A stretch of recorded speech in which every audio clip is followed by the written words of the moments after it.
सतसाही कर जोरूं विनती करूं, धरूं चरण पर शीश। गुरु राम देवानंद जी महाराज ने दियो नाम बख्शीश। कोटि कोटि सिजदा करूं, कोटि कोटि प्रणाम। चरण कमल में राखियो, मैं बांदी जाम गुलाम। जय इब कै सतगुरु मिले, सब दुख आँखों रोए। चरणों ऊपर शीश धरूं, कहूँ जो कहनी हो। गुरु जी तुम ना भूलियो, कबीर गुरु जी मिलेंगे, पूछेंगे कुशलात। आद अंत की सब कहूँ, अपने दिल की बातें। गुरु जी तुम ना भूलियो, चाहे लाख लोग मिल जाएं, हमसे तुमको बहुत है, तुमसे हमको नाही। तुमरे विसारे क्या बने, मैं किसकी शरण में जाऊं। शिव विरंच मुनि नारद, इनके हृदय न समाऊं। अब गुण किए तो बहुत किए, करत न मानी हार। बावे बंदा बख्श दियो, बावे गर्दन उतारे। अब गुण मेरे बाप जी, बख्शो गरीब नवाज। जो मैं पूत कपूत हूँ, बोर पिता को लाज। मैं अपराधी जन्म का, नक्सक भरे विकार। तुम दाता दुख भंजना, मेरी करो संभार।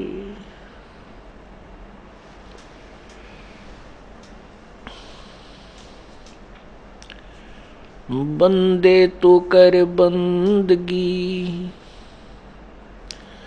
बंदे तू कर बंदगी।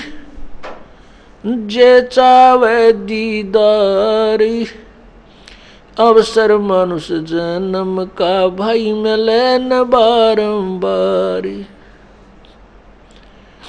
मानुष जन्म दुर्लभ है, ये मिले न बारंबार। जैसे पर तरवर से पत्ता टूट गिरे, वो बहोर न लगता डार।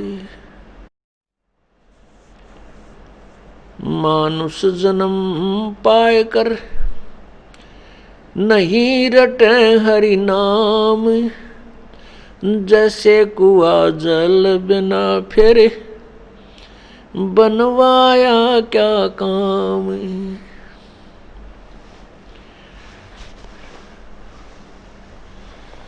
कबीर लौट सको तो लूटियो, राम नाम की लूटी। पीछे फिर पछताओगे, प्राण जाएंगे छूट। नहीं भरोसा देही का, विनस जावे छिन माही। विश्वास उश्वास में नाम जपो, और यतन कछु नाही। कबीर श्वास उश्वास में नाम जपा, व्यर्था सांस मत खो, ना जाने इस श्वास को आवण हो के न हो।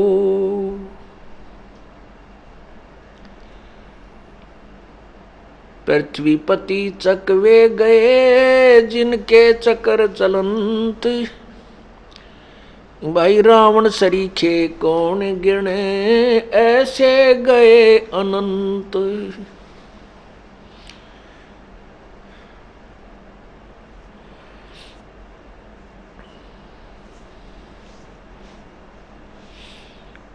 गरीब अगम निगम को खोज लो,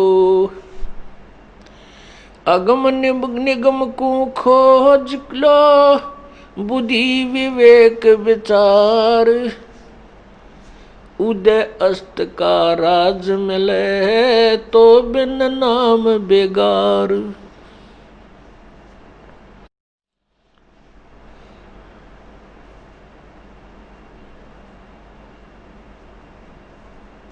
परम पिता परमात्मा सर्व सृष्टि रचनहार कबीर देव कबीर प्रभु अपनी प्यारी आत्माओं को यथार्थ संदेश देने के लिए यहाँ काल के लोक में प्रकट होते हैं। जो पुण्यात्मा परमात्मा की वाणी पर,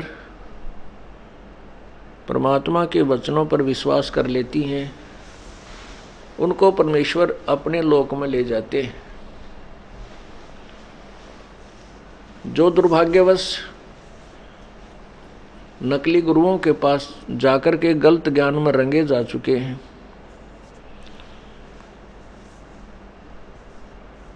वो नादान प्राणी सत्य को सुनना भी नहीं चाहते, आंखों सामने देख कर के भी यथार्थ ज्ञान को नहीं स्वीकार करते। वो बहुत कर्महीन प्राणी हैं, उनके पुण्य अधिक नहीं है, पिछले संस्कार ठीक नहीं है। जिन पुण्यात्माओं को परमात्मा की वाणी अच्छी लगी, स्वीकार हुई, जो सत्संग में आने लग गए हैं, वो बहुत ही पुण्यकर्मी प्राणी हैं। पिछले उनके संस्कार बहुत ही अच्छे हैं, चाहे वर्तमान में वो अपने पाप कर्मों के कारण बहुत कष्ट में जीवन भी जी रहे हों। क्योंकि हमारे को जो सुख होता है वो हमारे पुण्यों से होता है, शुभ संस्कारों से होता है। जो हमें कष्ट होता है वो हमारे पिछले पाप कर्मों से होता है। और पाप कर्म जब तक हमारे समाप्त नहीं होंगे, पाप कर्म हमारे नष्ट नहीं होंगे, तो हमारे दुखों का अंत नहीं हो सकता। जैसे किसी के पैर में कांटा लग गया हो, वो पीड़ा जो है उस कांटा लग जाने के कारण हो रही है। जब तक वो कांटा नहीं निकलेगा तब तक पीड़ा समाप्त नहीं हो सकती। तो बुद्धिमान व्यक्ति, जैसे छोटे बच्चे होते हैं, उनको कांटा लग जाता है, वो बैठ कर रोने लग जाते हैं, चलते नहीं हैं। तो बुद्धिमान व्यक्ति उनको देखता है कि हाँ ये बच्चे के कांटा लग गया, तो उसको उठाता है, गोदी में उठाता है, घर लाता है अपने बच्चे को, फिर उसका कांटा निकलवाता है, निकालता है, फिर वो बच्चा सुखी हो जाता है। कांटे की पीड़ा से वो रो रहा था, कांटा निकल जाने से उसे सुख हुआ। इसी प्रकार हमारे पाप कर्मों रूपी कांटे लगे हुए हैं। हम बालक हैं, अनजानपने में हमने जूते निकाल दिए, परमात्मा की आड़ छोड़ दी, परमात्मा की शरण नहीं रही, हमने अपने जूते निकाल दिए, राम नाम के जूते निकाल दिए, जिस कारण से हमारे को ये पाप कर्मों के कांटे चुभ गए हैं। उनके कारण सभी को पीड़ा हो रही है। संत जो होते हैं उनके पास वो औजार हैं, उपकरण हैं, जिनसे वो कांटे निकाल दिए जाते हैं और वो बच्चे सुखी हो जाते हैं। और फिर उनको राम नाम का जूता पहने रखने की सलाह दी जाती है।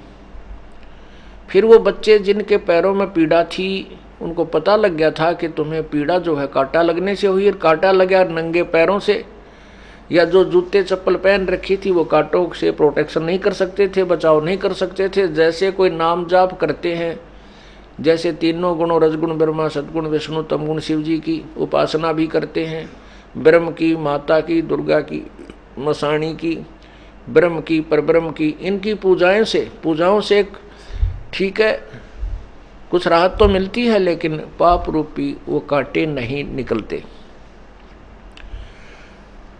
तो इसलिए पूर्ण परमात्मा की भक्ति, पूर्ण परमात्मा की साधना करने के लिए ही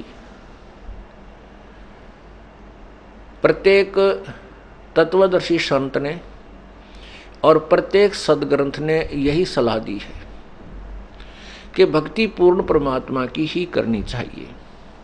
उसी की कृपा से परम शांति और शाश्वत स्थान अर्थात सत्यलोक, सदा रहने वाला वो स्थान जो कभी विनाश में नहीं आता, वो प्राप्त होता है, जिससे वो साधक सदा के लिए सुखी हो जाता है।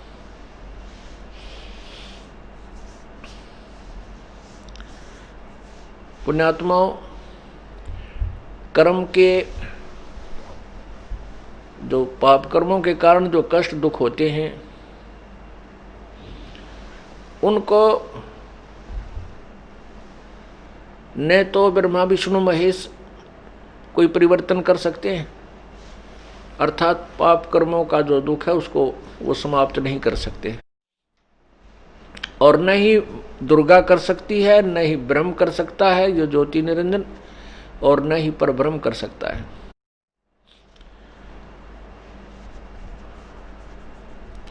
उसको केवल पूर्ण ब्रह्म, परम अक्षर ब्रह्म, वो परमात्मा ही कर सकता है। उस पूर्ण परमात्मा की हमने जो पावर का लाभ लेने के लिए, शक्ति का लाभ लेने के लिए तत्वदर्शी संत की खोज करनी होगी, जैसा कि गीता जी अध्याय नंबर 4 के श्लोक 34 में कहा है। क्योंकि गीता ज्ञान दाता अपने सतर की जो जितना उसको ज्ञान है वो बता ही रहा है पूरी गीता जी में। फिर वो कहता है कि उस पूर्ण परमात्मा, परम अक्षर ब्रह्म, जो गीता जी अध्याय नंबर 8 के श्लोक नंबर 3 में कहा है कि वो परम अक्षर ब्रह्म है। गीता जी अध्याय नंबर 7 के श्लोक नंबर 29 में गीता ज्ञानदाता कह रहा है कि मैं जो ज्ञान दे रहा हूँ, मेरे इस ज्ञान पर जो आश्रित हो जाते हैं और फिर वो तत्वदर्शी संत की खोज कर लेते हैं, उस तत्वदर्शी संत से प्राप्त ज्ञान के आधार पर फिर वो संपूर्ण कर्मों से परिचित हो जाते हैं, पूरे आध्यात्मिक ज्ञान से परिचित हो जाते हैं, और वो फिर उस तत्व ब्रह्म से, उस परमात्मा से भी परिचित हो जाते हैं।